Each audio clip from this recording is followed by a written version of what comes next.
Yeah. Sweet. Alrighty. Oh, and then I have to go over here and tell it to go live as well. The show. There we go. Which one did you watch? Did it go live on something? Well, it looks like it's recording, so I think we're good.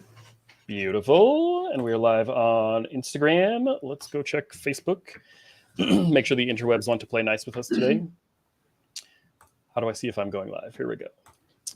Yep, we are live on all the places. Let's check YouTube just to be safe. Well, we are getting everything rolling. Hello, good evening, everybody. Hope you are having a splendid, Sunday evening. Bridget and I are going to have a little fun. We're going to be chit-chatting all about mortgage, interest rates, all the things. You guys have been asking questions since the Fed dropped their rates. And so naturally, we must have Bridget on and talk about all the good things. And the big question is going to be, when should I refinance? So that is on everybody's brain. It's in the title. You've seen exactly what we're talking about. And that's going to be all we are chatting about tonight. I'm excited. So let me double check. I want to make sure are we live on YouTube? I never remember how to check that one. How do I see if I'm live? I'll check for you. Are we? I'm like, oh, I am. There we go. I don't know how to watch it, but if you do check it on YouTube, you can see my fantastic thumbnail I made of us. Oh, you did? Oh my gosh, yeah, it's the same photo. That's so cute. Always ridiculous, as you might expect. That's hilarious. You better believe it. Yeah, it looks like there's somebody watching on YouTube for sure. So yeah, there we go. All right, well, as you guys are tuning in, we are live on Facebook, Instagram, and the old YouTube. So let us know which platform you're watching on and where you're watching from would be fun. Bridget and I, thanks to YouTube, get to do tons of relocation. And it's always fun to see where you guys are coming from around the world. What do I have right now? I got Louisville, Kentucky. They're coming in. We've got some folks coming in from Green Bay. Is coming in right now. Somebody moving just from Mac Groveland area down to Lakeville. Some folks coming from way up north Minnesota. Who else do I have right now? I don't know. It's been busy. So let us know in the chat where you are watching from. And if you have any questions, Bridget's fair game. So this is mostly going to be me watching this time and learning with you guys as well. So give her some good ones. Give her some hard ones. Ask her why she hasn't lowered interest rates enough yet. Why aren't they 3%? Why haven't we seen those 2% rates again? I'm working on it, Joe. Somebody's got to have some good questions for Bridget. Why she's not giving us 2% interest rates again. I'm just kidding you. All right, we'll give it about one more minute, I think, and then we're going to get rolling. While we're waiting, Bridget, did you do something fun? What did you do this summer? Have you done anything exciting? Spent a lot of pool time. We did a lot of cabins, little trips, went to South Dakota. We did a big trip to Croatia, though. That was the most fun. Yeah. Wait, that was the summer, wasn't it? Yeah. It's not been a long summer, but I feel like that was a really long time ago. So I agree. It seems like so long ago. It was in June though, so it wasn't really that long ago. Oh, but okay. Apparently the summer's going really slow or something. Or fast. I don't know what that is, but no, when you were talking about trips this summer, I'm like, wait, when? Yeah, that was almost a couple months ago, but it seemed like ages ago. Yeah, Croatia was awesome. We rented this sailboat, and there was 4 couples. It was amazing. Sweet. Trip of a lifetime. How about you? What do you? I did go on a trip. There was no sailboats or sunshine or anything. Went on a backpacking trip. Did you guys see? Go check my Facebook, maybe Instagram. I think just Facebook. I posted pictures of the epic backpacking trip for this year. It was fun. We did, I think maybe 20 miles, 22 miles or something total. But on the first trip, we got snowed out. Kind of had a freak snowstorm at 11,000 feet in Colorado. So we had to abandon ship. And my buddy and I went to Plan B, went and saw my old hometown and the old stomping grounds and did some hiking around there. So it was nothing like we planned, but fantastic in a completely different kind of way. So where were you?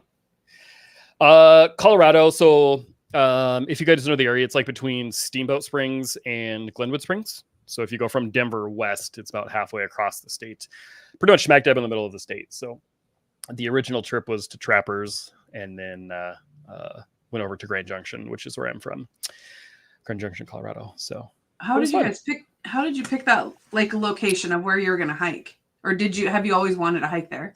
No, I'd never heard of it actually. My hiking buddy had some friends or somebody that was local out there, and they go there all the time. It's one of their favorite hikes. So we did that. It was pretty good times. That's awesome. We have okay, there's a few people on. Okay, people that are on, we're given just a couple more minutes before we get firing off. Do you want to see some pictures real quick though? I'll show you guys some pictures. Hold on. Those that are watching, let us know where you're watching from. I want to know which platform, and then mostly where you're watching from. We've got folks from around the world now, especially on YouTube. So would love to hear where you guys are watching from. Okay, let's see if I can get this new platform to work for me. Which button? Hey, there we go. Yeah. Ooh. Okay, let me see if I can make it bigger for you. There we go. This was on your trip, this moose? Yeah, so this was the moose we had seen. This just sauntered across the road as we were driving up to the place. And there's my hiking buddy. So this is where we started, was Trappers Lake way up here. And then I'll just go through these real quick for you. But it was all nice and beautiful. And then you can see as we got to the top, not nearly as blue of skies. And then I'll show you this picture again in a second. So then you can see the rain started and it got pretty nasty and cloudy and foggy. Just the higher up you went, the worse it got. Yeah. Oh no, my computer's freezing. Am I going to get in trouble for trying to do too many things? It froze. Okay, I better not do it. We're going to make the interwebs mad at us. But in any case, the next pictures are of us getting 3 inches of snow, and it was super nasty. So that was our trip. But see, Joe, this is why I go to Croatia. There's no snow. I could probably learn a thing or two from you, but nonetheless, let's get into the nerdy real estate refinancing stuff. Sounds good. Let's do it. All right. Just hit me straight away with the main question we want to know, Bridget. Everybody has seen Fed dropping rates left and right. And first of all, I guess, why don't we start with this? Have interest rates actually dropped? And if so, how much have they dropped by? Maybe since the beginning of the year, roughly. And then we'll talk about if we should refinance as a result. Yes. So rates have dropped. The market is just so crazy volatile that they drop, they sneak back up, they tick down a little bit. But they are definitely lower than where they were, let's say 2 years ago. So yeah, they've dropped. We're hoping to see some more future drops, but we can get into that a little bit later. Yeah. Now we're kind of mid sixes is usually what I'm seeing at least. Yeah. Mortgage News Daily. We'll calculate some mortgage payments after a bit, but we're still mid sixes, so things haven't dropped significantly. The Fed's big announcement, I think, was a little underwhelming once people actually saw how much rates actually changed, which was not very much last month. I mean, it's great that they're not at 8%, but yeah, but they didn't it go definitely. down a lot. I feel like it's easier to stomach with the rates in the 6s than the 7s and the 8s. Yes, 100%. Payments and just mentally for people. It's okay, yes. 6 I can handle, 7 I can't. Yes, 100%. Okay, so since rates are at the 6.5s, when do we refinance? This is mainly obviously aimed for people that have bought at the 7-8%. Is it time, or when do you know if it's time to refinance? So it really depends on your goals. So what are you looking to do? Every person is different. Everybody has a different rate. Everybody has a different situation financially, financial goals, where you are in life. So one of the big reasons to refinance is obviously to lower your interest rate. Another big reason is to lower your monthly payment. That's typically, everybody says that they're very rate conscious and they're concerned about the rate, but most people honestly just care about their monthly payment. Can I save $300? If you can save $300, yeah. Why wouldn't you refinance? Of course you will. Shortening your term. Maybe you're on a 30-year, you're 1 or 2 years in, we can do a 15-year. That might be a great time to refinance. A lot of people are actually pulling cash out of their houses. If you've been in your house 5-10 years, you've seen your value go up crazy the last few years. So it's a great time to pull out cash for a refinance. You can do a home equity loan. So that's a separate second mortgage, or we can refinance and bundle everything into one mortgage. So sure. Yeah, and you made an interesting point too about the 15-year. I didn't really think of that. If you're starting at a, say 7.5% interest rate, do you have a rough ballpark? What are 15 years at right now? Upper 5s? Is it? Yeah. 6? Yeah. So if you can go from a 7.5 to an upper 5, your payment probably won't change much, I would guess. We'll calculate it in a minute, but if you're going from a 30-year with a 7.5% interest rate to a 15-year on a 5 7/8 or whatever percent rate, your payment probably won't change a lot, but you'll save a ton in interest. So that's actually a really good point. Yeah, and a lot of people, it's like when you're a first-time home buyer, almost everybody does a 30-year loan. It's like especially if you're on like one income, maybe now you're dating somebody or you're married and you've got two incomes. So the monthly payment is just a little bit easier to handle. So going to a 15-year is great. Or maybe, each year, most people historically, or you should get raises each year. Just kind of depends what business you're in. But sure. So each year the payment should get easier and easier. So a lot of times people will be in their house a few years and they're like, yeah, what does a 20 or 15-year look like? And I can always run estimates and see, does it make sense to do this? What does the 15-year payment look like? Yeah, that's way too high. I don't want to do that. We can do a 25-year. You don't have to do like 10, 15, 20, 30. You can do like a 28-year loan too. So. Oh, really? I was actually wondering that the other day. I was going to text you and I forgot. It's nice because what'd you say? Well, go ahead. I was just going to say, but you can amortize it over kind of any number of years. I was curious if you had to lock it into a certain number. Yeah, we do like a 30-year rate lock. So it's anything like, 26 to 30 years. But we can amortize it. We can set it up as like a 28-year loan, which is really nice because then it's like you don't have to start at zero again if you're 2 years into the loan. You can start at that 28-year. You don't have to start over at a 30-year. That's just nice for people just to know. Okay, so now you have me curious. Are there different like benchmarks if I want to do a 20-year loan instead of a 15? Does that put me in like, is it like a 5-year categories or what are the breakdowns? For interest rate? It's a 5-year kind of breaks. Okay. It is. And like a 20-year versus a 30-year really isn't that big of a difference. It's once you get down to the 15 and the 10 where you see the bigger difference, but yeah. Okay, sure. Okay, that's good to know. So maybe it's worth squeezing if you can to get to the 15-year to get the break of the bigger interest rate jump. Yeah, exactly. Sweet. But then if you look at the payments, so the 15 versus the 30, that's like a pretty big jump in monthly payment. So that might not be right for everybody, but it's nice to have the flexibility where you can do it like a 27-year loan and you don't have to start over at the 30. Or if somebody just wants to do a 30-year loan, I can always show like, this is, if you like mentally, if you want to pay this off in 25 years or whatever the term is somebody has in their head, I can tell you, here's what you need to pay each month towards the principal, extra payment to pay it off in that time. Maybe an extra $100 or $200, whatever it is.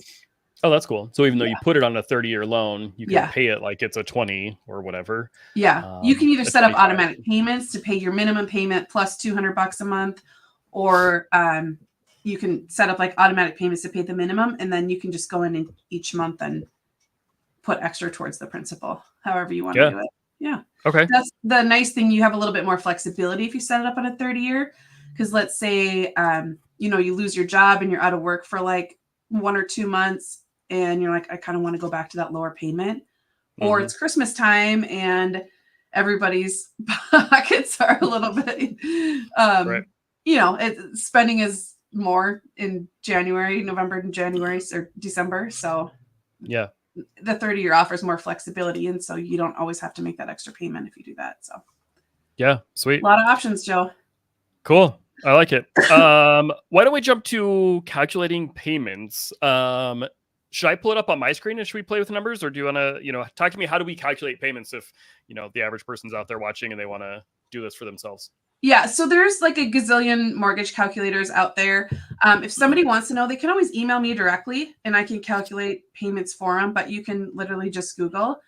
Joe, what I sent you was a calculator saying, does refinancing make sense? And it's like a break-even calculator. So let me pull this up. Yeah, the one I sent you doesn't calculate like the monthly payment. It calculates like, does it make sense to refinance? And what's the break-even? And that is putting into the calculation, the closing costs you pay for the refinance, what's your current interest rate, what's the new rate. So click on that. And this is mortgage calculator. Okay, yeah. All right, we got to see this. Let me find the button. How do I share my screen to you again? Oh, there we go.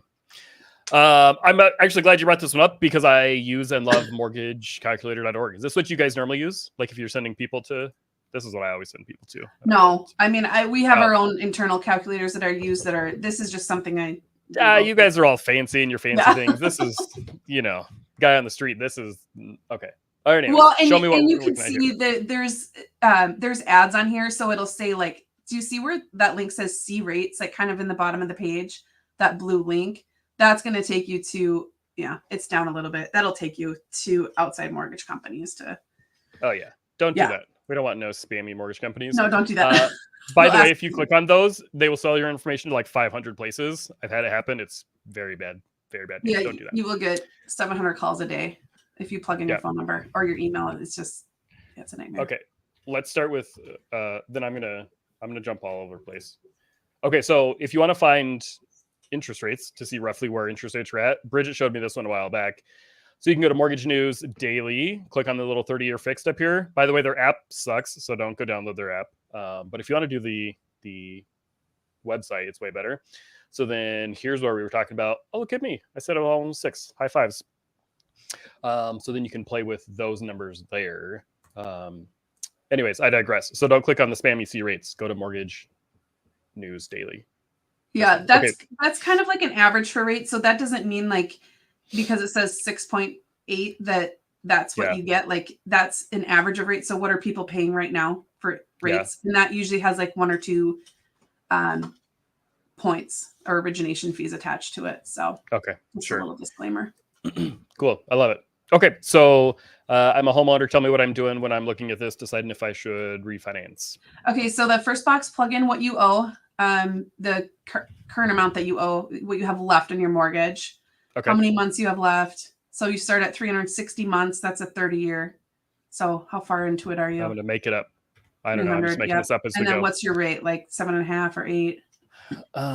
What do I have on? I don't remember. Let's just say 7.5. Yeah, that's perfect. Number. I'm just making this up. Refinance loan term. So this is where I'm saying number of months that I want. Is that right? Yeah. This must be years. It looks like it's in years. So you can do 30 or 28 or whatever you want to plug in there. I'm going to say 20 years. Perfect. Okay. Interest rate. So we're not going to spammy us. Let's go over here. What did I say? 20 years? Okay. So then I should use the 30-year rate? Yeah. Is that probably the best? Okay. You can. Yeah. It would be slightly lower for a 20-year. But... I'm going to say 6.5. That sounds nice and round. So we'll just run this. If my mortgage balance is 400,000, I don't know what 300 months is, but that sounded like a good round number. Yeah. And then we'll say if we're going down 1%, and I'm putting this on a 20-year loan. Okay. Should I leave the rest of this, or should I change anything else here? Keep that one just to leave that one, but then the second one, put that as 0. Okay. And then that one, put in like 6,000. Okay. Just for an estimate of. Okay.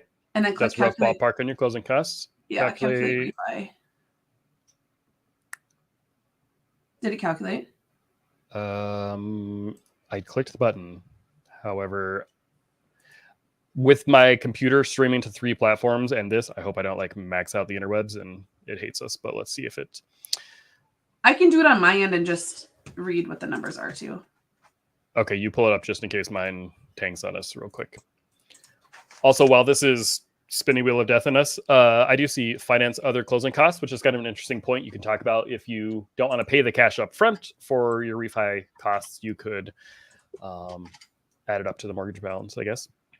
Yeah, on a refinance, it really depends on when you close in the house, how much you put down and what your current value is, but almost always we can include the closing costs in the refinance. Cool. And a lot of times I'm with Guild Mortgage. A lot of times we can pay for the closing costs. Oh, I like the sound of that. I know. Okay, so let me try it again real quick, because maybe it's going to work for us this time. It'd be a whole lot easier if people could see what I'm doing. Yeah. Okay, what did we say? 20 years. We said 6.5. We're doing that one, but not this one. Come on, internet.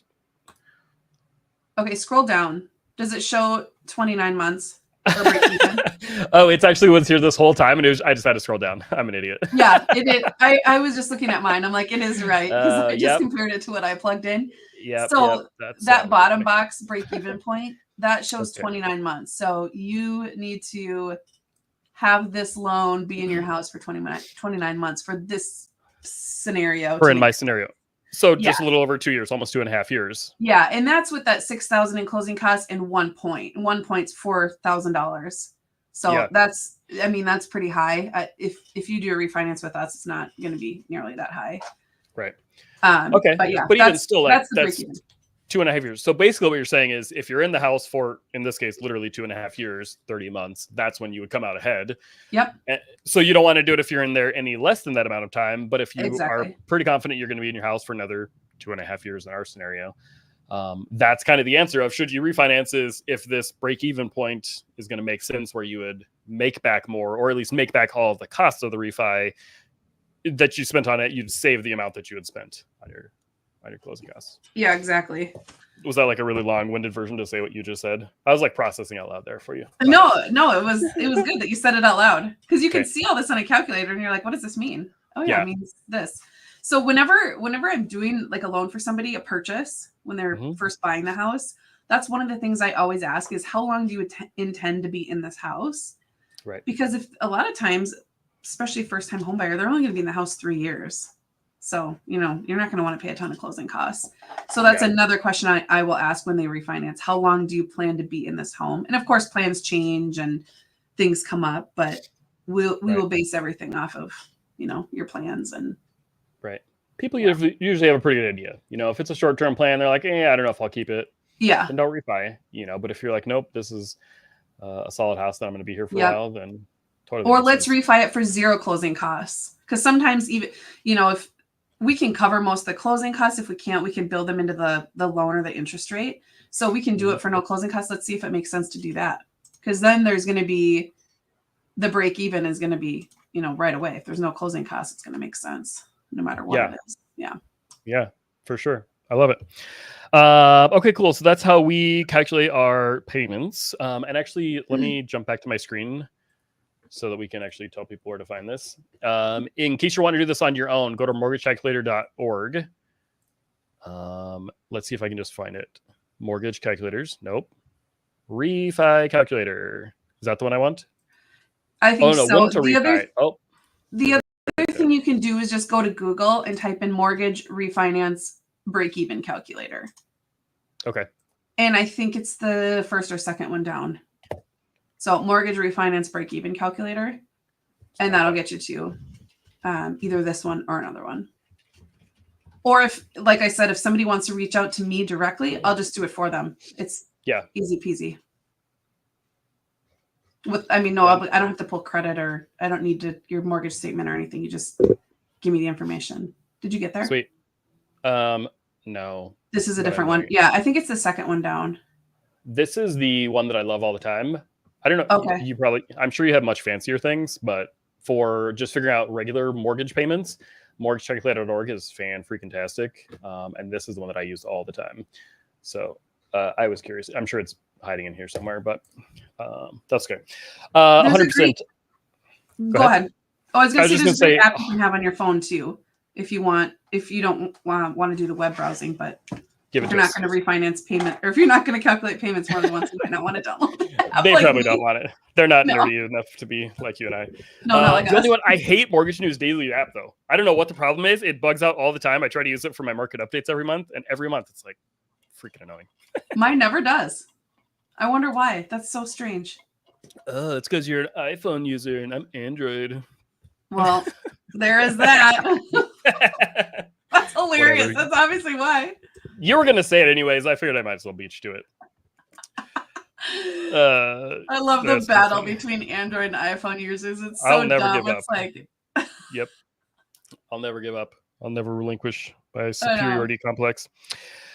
Talk to me about anything else regarding refinancing that we should know. We'll pause for a second. Anyone watching, if you have questions, we want this to be much more interactive than just Bridget and I nerding out over numbers. So let us know what you've got for questions. We'd love to know where you're watching from, and any kind of mortgage questions you've got. I mean, we can talk about real estate or buying or selling or whatever else too, but we have the loan guru in the house, so you guys might as well hit Bridget with some questions. While we're waiting on those, I don't see any in the chat yet, so I will throw it up if I do. Any other mortgage questions? Like, what kind of questions are you hearing lately from buyers questions, concerns? Should they wait? What other questions have you been getting? I feel like the biggest question is like, what? Well, you hear about the Fed lowering rates. Like, what's that going to do to me? Well, the last time that the Fed lowered rates a couple weeks ago, the day the Fed came out and said, yes, we're lowering interest rates, didn't affect actually mortgage rates. No. The Fed's decisions only indirectly impacts mortgage rates. So we kind of knew the Fed was already going to lower rates. So that was already included in mortgage rates for the last couple weeks before that. So before that announcement had come out, rates came down pretty significantly. And the day that the Fed actually lowered the rates, interest rates actually went up a little bit.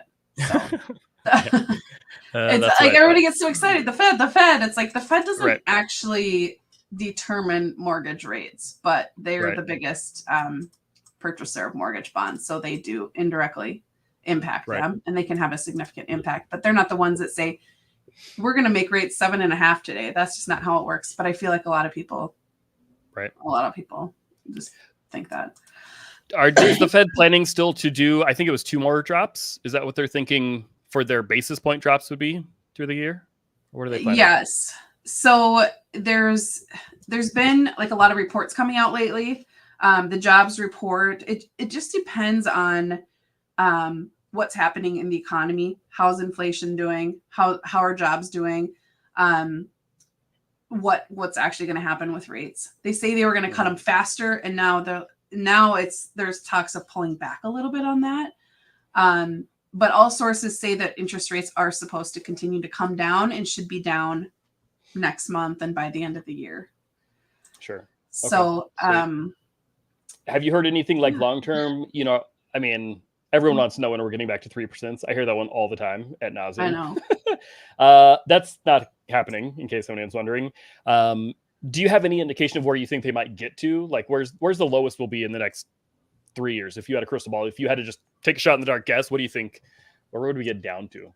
It's so hard to know, but I would love for them to be in the mid 5s next year. I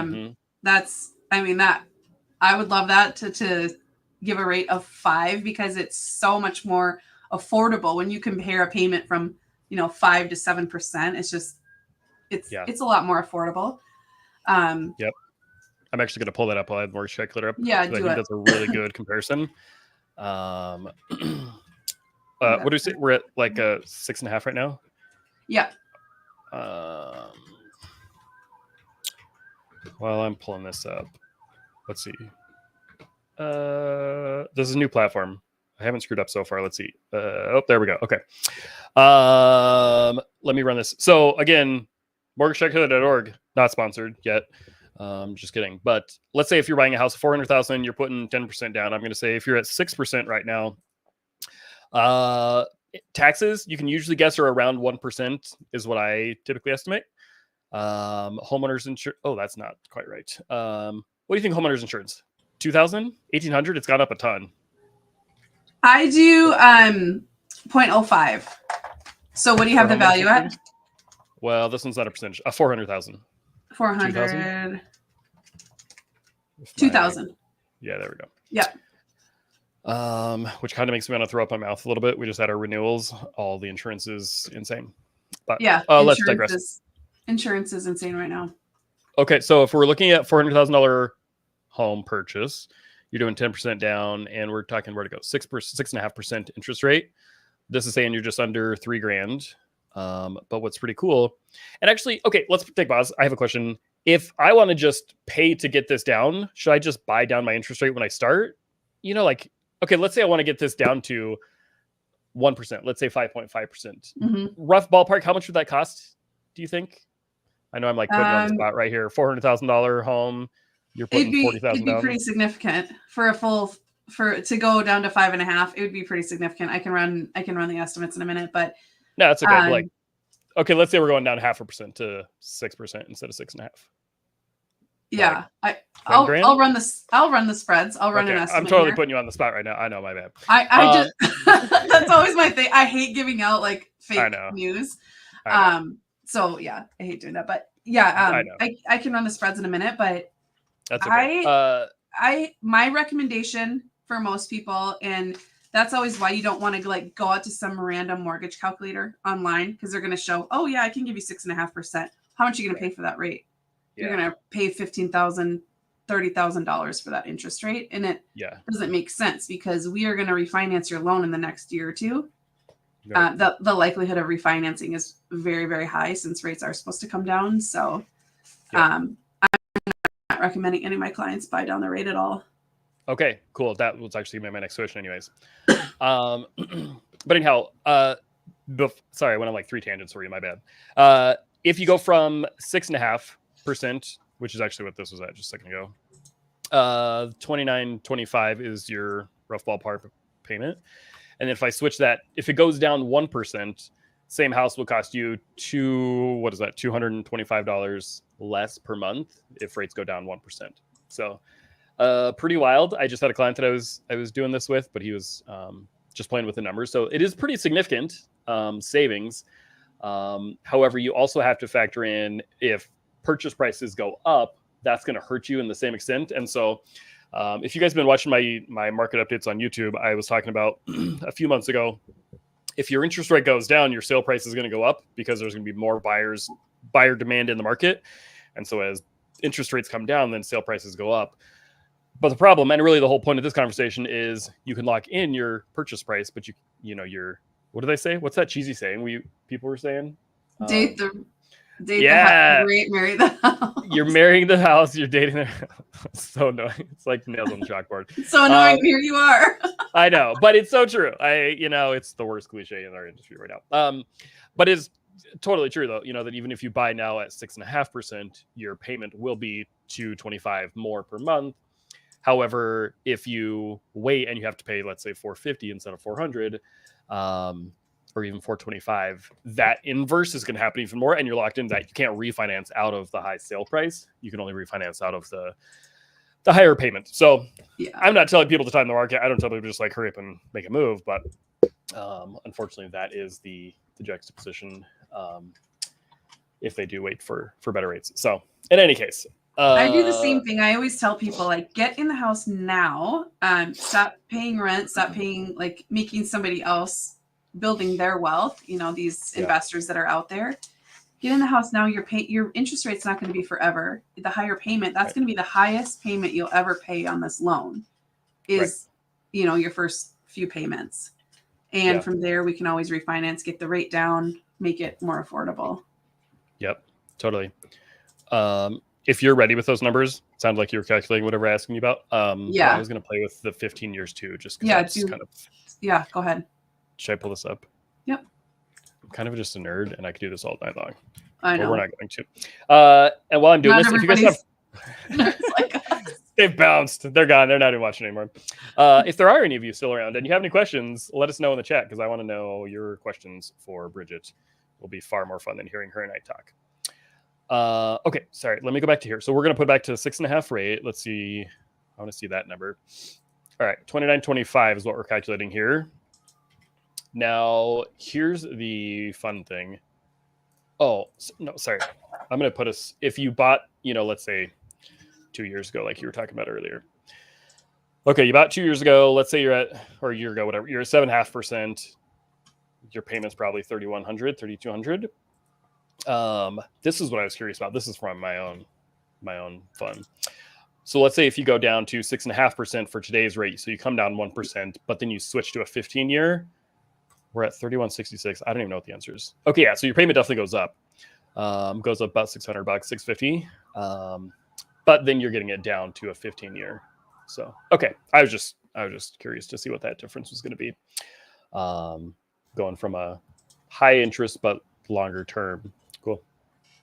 I've got a calculator I can send you too that I think you'll like, that shows you can just plug in and it will show I'm going to find this for you. Me and my spreadsheets and my calculators and my nerdy things. So I'm the exact same though. I love that stuff. I love it. Cool. But this is what you have us. So we can geek out over it, and they don't have to geek out over it, because most people are like, I don't want to do that. That's not my thing. Yeah. And honestly, shameless plug, if you're still stuck and you're like, I don't know, should I refinance? Should I not? Whatever. Honestly, just you can skip all of this and you can call Bridget. Some people are like, I want to do it myself. I want to figure it out and calculate it. Or you can just give up and call Bridget because it's free and she's great. Yeah.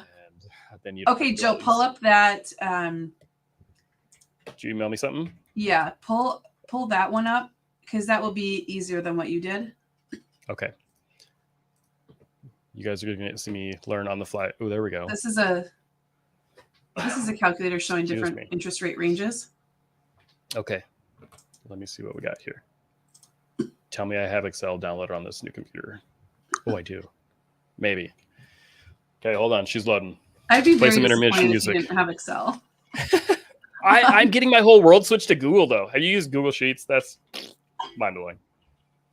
I do use it for certain things, but not okay, for, here we go. Not for work stuff. I don't want that. Let me pull her up for you guys. But you can convert these spreadsheets to Google Sheets too. There we go. Oh, what is this? Get out of my hair. Okay, tell me what I'm looking at here. Okay, so plug in your purchase price, plug in your $400K, 10% down payment. What kind of a bougie buyer you think I am with this 1.5 stuff? Come on. Come on. Okay, 400,000. 10% down payment. Okay. I'm sharing my screen. Okay. We can do the 7.5. Okay. Or wherever you want to be. Tax rate, does that say 1.5? You can do 1.25 or 1, whatever you always like to do 1. I always do 1.25. Yeah, 1.2. That should be. And then homeowners insurance do 2,000. There we go. That's more my dollars. Can you make that a little bit bigger? Can you zoom in because it's hard for us to see that? Thank you. Can I? How do I? Can I? There we go. Oh, look at us now. Yeah, that's perfect. Then we can see it. So. Oh wait. So that shows 7 well, maybe you want to do 6.5, but that shows the payment differences between 7.5 all the way to 8 1/8 on the right. Oh, I see what we're looking at. Okay, so we're looking at this little line here, and this is our. Okay, I got you. So for at 7.5 versus, so you're thinking like on the right. All right, if we started it, let's just say 8%. Yeah. Payment would have been $3,200, and then if you go down, this is fantastic. Of course, you would have some random calculator like this in your back pocket. Yeah. So then a person could use this, and you can kind of look at, okay, cool. You know, I'm currently at whatever percentage. Can I change these? I'm assuming. Oh wait, don't. I'm about to screw you up. Yeah. Let's drop it. There we go. That's fine. Okay. Yeah. Then it'll change the whole spreadsheet in like a split second. So that one's. There we go. Okay, so if you buy your house at 7%, your payment's probably $29.61 something. And if you refinance down, you just got it down 0.5%, then you would save $120 a month. Yeah. Mm-hmm. So cool. that's kind of nice. Like it shows you like, what if interest rates, like what if we're at 6.5 now? What if they go up a little bit next year? Well, look what it does to your payment. It's not a huge difference between 6.5 and 6.75. Right. So. Yeah. And I hate to say it, like people are trying to think the opposite. And they're like, okay, well, if I get it right now and it's a 6.75, but if I could wait until next spring and then it's only 6.5%, you're like, okay, well, you're saving whatever this number is, $58 a month. You know, like, is that, I can't do the math, $58 a month, which is great. However, let's say you would have been here at the higher interest rate, but if this goes to 4.25, it's going to be this one. Yeah. So then if payments just go up to there, you got your rate down a little bit, but if your payment goes up, oh, look, your whole payment just went up. If I undo it, like, it was do you want to exactly you got the lower interest rate, but you go up, what is that, 5% or whatever I just did? So your payment would be $160 more at the lower interest rate. So, yeah, you would think. I feel like most people think that interest rates have such a higher impact, and they don't think about the impact of the prices of homes. Like you and I know, because we've been through these markets, and we know what the spring market is going to look like, especially if interest rates come down, and it's going to be crazy. And you're going to pay a whole lot more than $400,000 for that house that you would if you're signing on it today. Right. You're going to pay a whole lot more in the spring for that because 100%. I'm going to pull there's up going to be so much more competition. Yeah. Yeah. What do you think? What do you think about what's going to happen with the spring market? You know, I'm let's say rates come down a little bit. over the winter. What do you think is going to happen if rates come down to, let's say, 6%? Let me show you. Are the interrupts going to work? Oh, they are. Okay. Let me show you what historically always happens, and then I'll answer that one for you a little bit better. I haven't screwed up the technology buttons once tonight. I just got to brag a little bit. Okay. I'm proud of you. I would have royally screwed it up if it was me. So it's a new platform, the new office. This is my. Oh no, I've live streamed here before. This will be the first recorded video out of the new fancy office, though. Okay, so let me. I was gonna say, like the lights in the bookcases. It looks so nice. Can you? Oh, you probably can't see. Hold on, I'm gonna make you go away. Hopefully, can everyone still? I think see Bridget. Can you hear me still? Are you still there? Yep. Okay, good. Can you see my new little bobblehead? Yeah. He's up there. It's a little Paul and Babe. Little Easter egg yeah, for you. I could tell. They're tiny and they're a little bit blurred, but yeah, that is cute. We went did up you to get that in Bemidji? We did. Yeah. Okay, sorry. Let's digress. Okay, so give you the sort of long story answer to your question. Here's where we're at. So if a property right now let's say we're at November 1st goes on a contract now, it's going to close, say December or January's numbers, right? So we're always 30 to 60 days out. So what these numbers here are recording is the closed sale price numbers. So you can see at any point in here, this is what you're looking at is the median sale prices around the Twin Cities. And so if I go to, this is January, December right here, right? We're in the bottom of that valley right now. And so if I go here to the next year, there's January and February, and this next year, and there's December and January and February. So to answer your question, we're currently already sitting in the bottom of this little valley as far as sale prices go. So back to your spreadsheet thing, we're already at the lowest point that you're going to be for the entire year right now anyways. And so then what do we think spring's going to happen? Well, I have no idea what rates are going to do to prices, right? Obviously, if rates come down, more buyers will be able to buy, more buyers will be motivated to buy, so they will jump into the market, so that'll increase demand, right?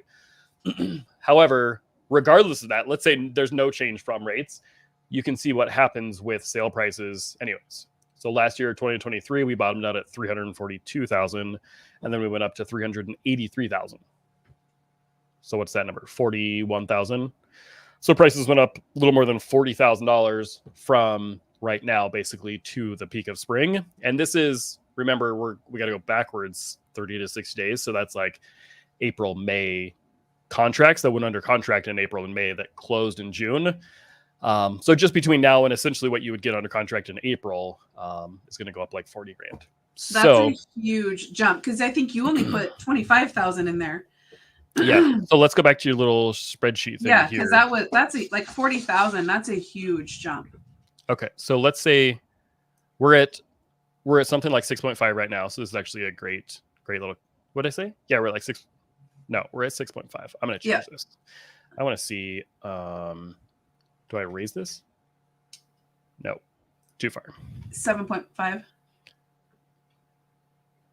Okay. Oh, you want to see the rates go down? I want to see it. Yeah, I want to be in the middle. Okay. Okay, so this is at 6 5/8. That's essentially where we're at right now. It's going to be over on the far side right here. Okay. So let's say right now our payment's $28.71 for the same house. But let's say, okay, we're going to wait until spring and we want to buy a house in March or April. I just showed you the data on that one says prices should go up something like 40,000. So then, okay, but let's say best case scenario, what do you think you're going to be down? Like 0.5%? Yeah. I mean, that would be an insanely good drop on interest rates. So if we go from, 0.5%, there we go. So if we go down from here to there, your payment would be $3,012 instead of the $28.71. So that's a big difference. It's almost $150 more to get the lower interest rate when you waited till spring because you had to pay the higher sale price on the number. And so I love when we can at least present the numbers like this because you're like, look, we're not just being like pushy salespeople here. I'll help you now or I'll help you in the spring, but like, don't go shoot yourself in the foot. Yeah, like the data speaks for itself. Go get you a fancy spreadsheet and you'll see exactly what we're talking about.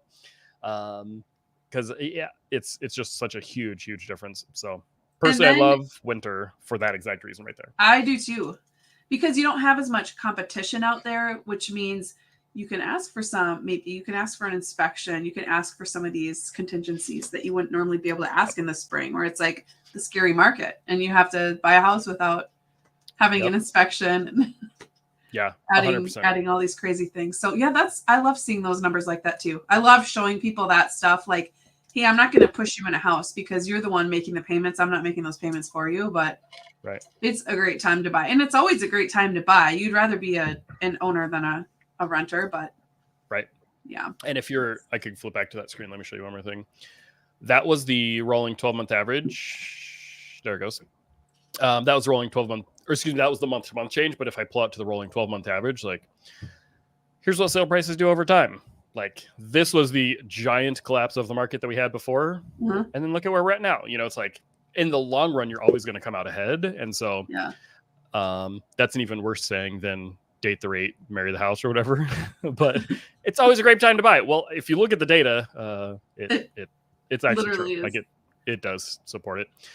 Although and there's so many things in place now where the market's not going to bottom out like it did. I know some people are still like doomsdayers and scared of that, but there's a lot of things in place with the mortgages and everything else where it's not. I mean, that's not gonna happen. Well, and if you look at this flat line we have here from basically last year, like that was rates at 8.5%. You know, like, we didn't collapse. Like, they didn't go down at all in a rolling 12-month average and we were at crazy high interest rates, which I don't think we're going back to anytime soon, 8.5%, but we're definitely going to go down. So then that would pick up the sale prices again. So yeah, but at least you didn't lose money in your house. Like, even if you stayed the same in 6 months or 12 months, that's fine. You're still paying down on your principal of your house. So if you sold it, you'd still, depending on what you bought it, you'd still make money.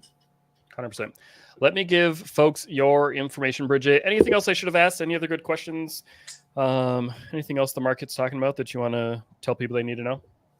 If anyone has questions, you can feel free to comment on Joe's YouTube, because you'll put this out as like a video on YouTube or maybe a few videos. Yeah. You can always comment there. You can email me. My info's on the website. We can always hop back on and make another video based on some of your questions. Yeah. Because I love questions. I love like why are people scared to buy? What are they? What is making them question everything regarding refinance or purchasing or interest rates or anything? So if there's any other questions, contact me directly, or we can always hop on and make another video too. I love it. BridgetIshii.com, as you can see there. And you guys can also go grab my home buying guide if you'd like to. It's free. Just go click on the buyers thing, and there's a free little thing. You can just download it, and it'll be an instant thing in your inbox. So feel free to grab that as well. Cool. Well, Bridget, this was super fun. Thanks for hanging out. Hopefully it was beneficial for all the other folks that'll be watching. It looks like we've had quite a few popping in and out as I see my little eyeball ticker showing us that we've got at least some people that are quiet tonight, but they've been there for us. So they're soaking in all the info. They're probably like, well, I don't even know what to ask. This is so great. They're snoozing. They're like, ugh, spreadsheets. This guy again. Spreadsheet, nerd alert. I love it. Sweet. Well, thank you so much. We are going to sign off. And if you guys have any questions, feel free to reach out. Thanks for having me on, Joe. This was fun. Yeah, for sure. All right. We'll see you next time. Bye.